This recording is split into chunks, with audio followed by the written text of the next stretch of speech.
Welcome back to GTD. We have another NASCAR episode. It's our NASCAR preview, not a review. You can go watch that to talk about the not interesting racing, but interesting storylines at Dover.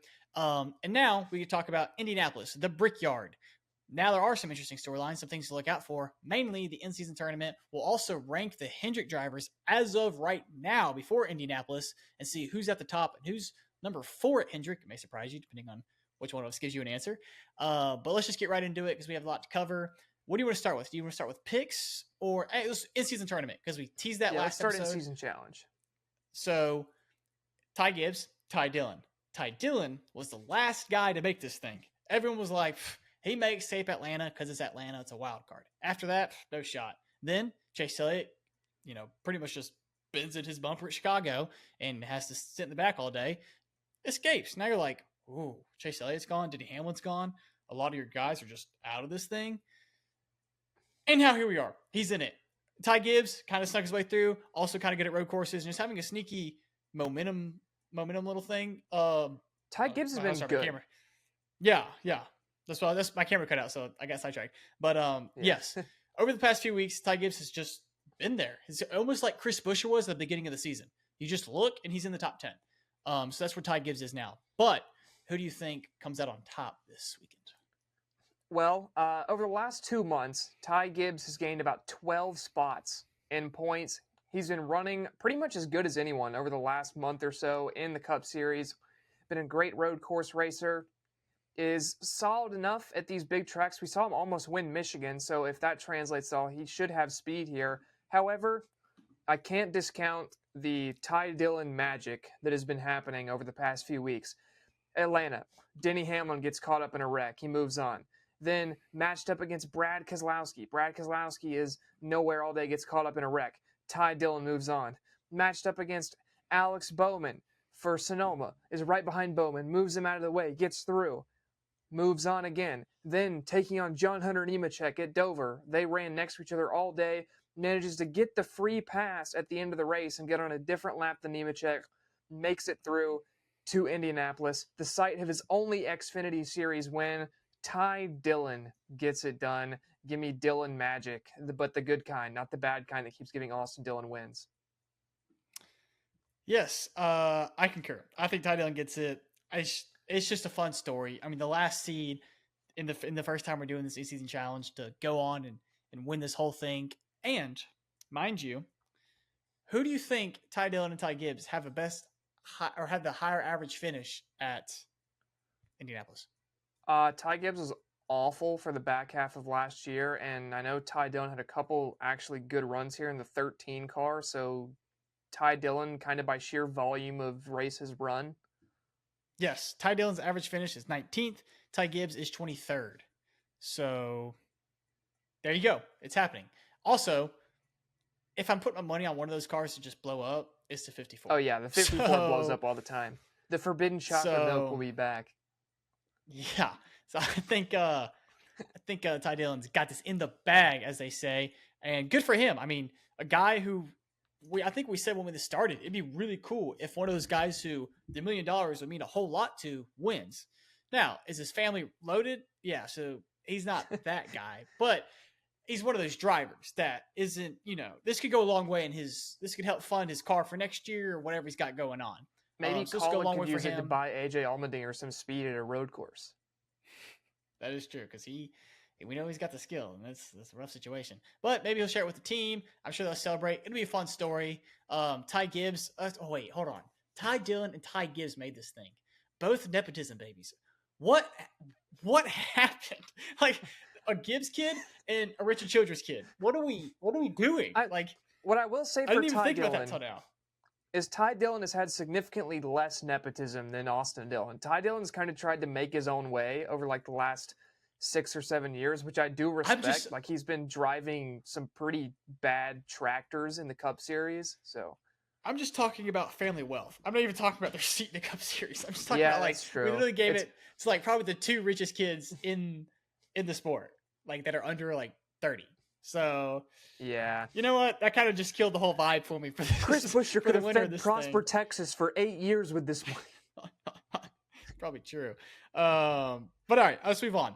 I guess since we're on picks, we'll go right into our Indianapolis picks, and we'll top it off with the Hendrick Power Rankings.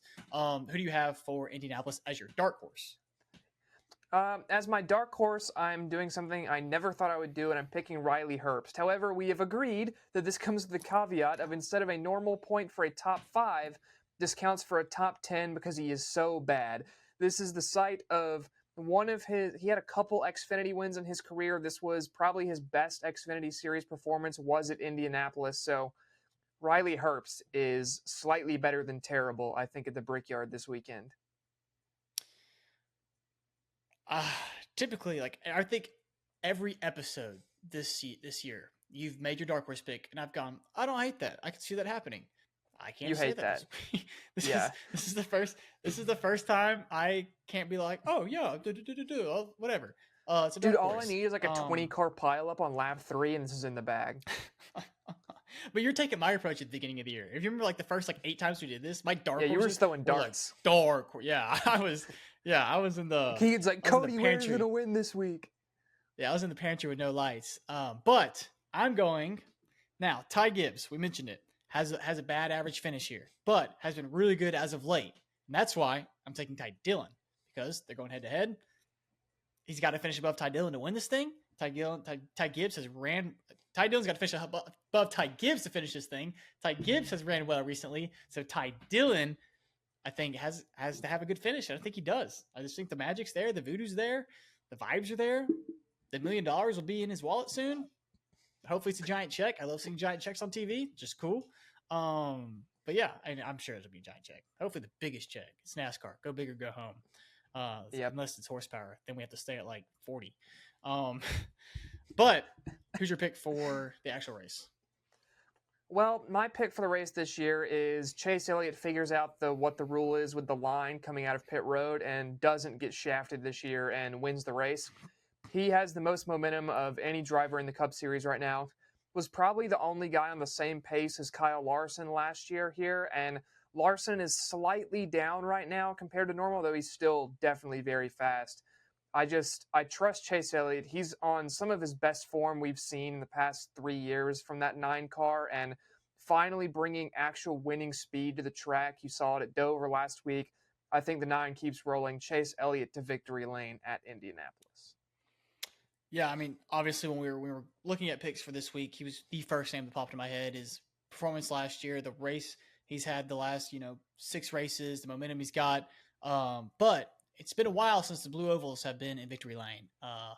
And I think they're going to get back in victory lane. But if I'm putting my money on which Blue Oval is going to get back in victory lane, it's going to be the best guy driving a Ford, and that's Ryan Blaney.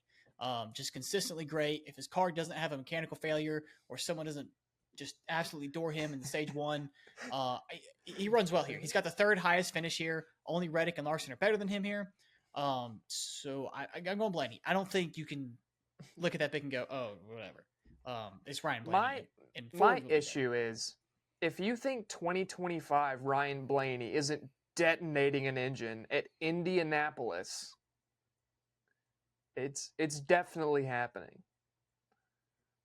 Well, if someone's detonating an engine, I think we've already established it's going to be Ty Gibbs. Are we going to have 2 in one race? Very possibly.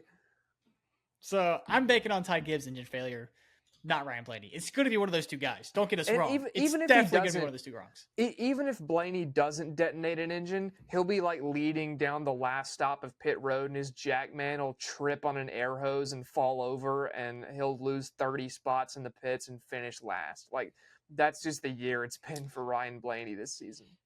If you wouldn't speak that stuff into existence, maybe it wouldn't happen, Micah. Maybe I usually don't, and it keeps happening anyway. So maybe reverse jinx is in for Blaney this weekend. But let's get on some. Yeah, let's get on to some Hendrick Motorsports power rankings. I feel like this is a team that the drivers have been switching back and forth a lot this year of who's the best. I know one of these guys has the nickname the 4th Hendrick driver with Alex Bowman, but we're going to see how this goes. I'm going to go ahead and start with mine. I'm just going to go 4 through 1. And remember, this is power rankings. This is not who has had this power. So I'm taking this as not the best season up to this point. It's right now, like who is literally right now, who is running the best. So with that said, At number 4 for me is William Byron, which is going to sound outrageous because he's second in points and was the regular season points leader until just this past week at Dover. However, he hasn't led a lap in over a month, hasn't really showed speed anywhere except Sonoma recently, and was decent at Michigan, then ran out of gas, but that's been over a month ago at this point. Not a lot of faith in the 24 right now to actually be able to close out races. I know Dover wasn't his fault, but also he wasn't the fastest of his Hendrick teammates. You could argue he had the worst Hendrick car at Dover. Bowman was way better than him in the middle of the race. Elliott was the best car all day. Larson had caught him by the end. So right now, I have Byron in 4th. I have Bowman in 3rd. He's on fire right now. He's really picked back up in performance. However, those two with him and Larson, especially power rankings going into Indianapolis, I cannot put Alex Bowman above Kyle Larson headed to Indy. So I'm going to have Bowman in 3rd for now. Kyle Larson I have in 2nd. Everyone knows the speed of this guy. Can just find speed where others cannot a lot of the time. Carved his way through the field at Dover, ran very well. And then number 1 is going to have to be Chase Elliott for me. We've said it a lot this week in our NASCAR stuff. Hottest driver in the sport right now. If that's not number 1 in power rankings, I don't know what is. So give me Chase Elliott as the top Hendrick driver at this particular moment. Well, I agree with 50% of your picks. I agree with Chase Elliott number 1 and William Byron number 4. Now, when William Byron is your 4th best driver, you're in a pretty good spot. Yeah, especially you're doing pretty that, well. It's like he had problems at Chicago. Don't take this really at all as Byron being bad. Byron is a very, very good driver. We're not switching the narrative to, who's replacing Bowman every year, to who's replacing Byron. Like, it's not happening. No. But yeah, keep I have this Byron 4 is very good. Yeah. Byron 4, Elliott 1. I guess I just spoiled it when spoke about this. But I have Bowman number 2. I have Bowman above Larson. Like we said, it's power rankings, so it's right now, and it is an interesting time to do power rankings because Chicago, Sonoma, Dover, the races we've had, Atlanta, but William Byron's been more consistent over the stretch of this race. I think the only race where Larson finished above him after Pocono was, did he get by him at Dover? Yeah, he's at Dover. Yeah, because Byron got Atlanta, and both road courses, Bowman had a better finish. Now, I mean, Larson did get tactically nuked by Kyle Busch in Mexico. Right. Like, same thing with William Byron. Like, they've had things that weren't their problem. But, that reflects in the standings. And I know I put Bowman above Larson, but if I'm picking one of those guys to finish better at Indianapolis, it's hard to bet against Larson, right? Yeah, that's why I have Larson these guys are very close. I'm doing it as not even looking at next week, what we've had. And I'm going to go, for that reason, right now I'm going Bowman. And if Bowman does finish above Larson, for any circumstance, engine failure, wreck, just outpaces him, are we going to see the Bowman we saw in the playoffs last year before NASCAR took him out? We might. I don't know. What I will say, I had a good question for you. Who's your number 2 at Gibbs right now if you're just doing a power rankings? Because Hamlin's obviously the 1, but who's your 2? Chase. Because Bell's... Chase Briscoe. I was about to say, I think it's Chase Briscoe, because Bell struggled on speed recently, and I know Ty Gibbs has been uptick in performance, but Briscoe the last 5 weeks, his only finishes that are outside the top 5 are just wrecks and mechanicals and stuff out of his control. He's been on fire, so 19 running very well. I think another guy to keep an eye on at Indianapolis this weekend, too, that's his home track. Chase Briscoe coming to his home track at Indy. JGR is usually very good here, so keep an eye on the 19 again. Another question, we're going to go Ford this time. Who's the best Ford driver if you're doing power rankings right now? It's Blaney. It's not close. You think so? Look at the results of the last few races. He hasn't been there. Dover, yes, he was there at Dover. That's about it. Do you mean the driver, like your team? I'm not. I don't care what they're doing. Ryan Preece is not going over Ryan Blaney. Like we said, it's an interesting time to do this because we had road course, Dover, if Ryan Atlanta. Blaney didn't get just obliterated, because at Sonoma he just got run off everyone the was road taken for no out. reason. Everyone was taken out at Atlanta. Then you have Chicago. Then you have him getting, whatever happened in the grass at Sonoma. So I guess it's a weird time for that. There's not been a driver who has been taken out of races not of his own fault any more than Ryan Blaney this year, at least in my memory, for a few years. He has 7 DNFs, and I think you could argue that none of those are actually his fault. I think if we went back and look, maybe one or two, but I'm right there with you. But what Ford team is better right now? If you're doing power rankings, Busher, Penske, or RFK? No. Wait, what? Oh, Busher, you just said the Blaney. 17. Because you asked me Blaney or Preece. Oh wait, so you think I was going to ask Busher or Priest? Yeah, I thought you were going to ask. No. So RFK or Penske? Okay, it's got to be RFK, right? Yeah, RFK is a total body of work for sure, but I think Penske has your higher ceiling still, obviously. I agree. I think they have the higher ceiling. But if you're not looking, if the season ended today and you're looking at the last 6 weeks to see who has the most momentum going into next season, is it RFK or Penske? Yeah, it's obviously RFK, but also we know when the playoffs get here, Penske discovers the extra 75 horsepower they've been hiding, and Logano turns into magic, and they win championships. Is it 75 horsepower, or is it extra 40 gallons of fuel? Or is it both? ¿Por qué no los dos? All right, we've derailed. Is that it? Is that all we have? Yeah, I think that's it for the Indianapolis preview. We talked about nonsense for about 5 minutes at the end, but yes. That means if you need something else to watch, we all, like I said at the top of the show, other NASCAR stuff and baseball and F1. F1 is back. They're at Spa this weekend, so we have that coming later this week. And MLB will be a little sooner this week, just because. Well, actually, when you're watching this, MLB already be out because this is our preview. So you can go watch that. It came out sooner because F1 didn't have a race to talk about, so we pushed that back to the end of the week so you can be fresh on the daily news for F1. But with that being said, that's been Micah. I've been Keegan, and we'll see y'all in the next episode.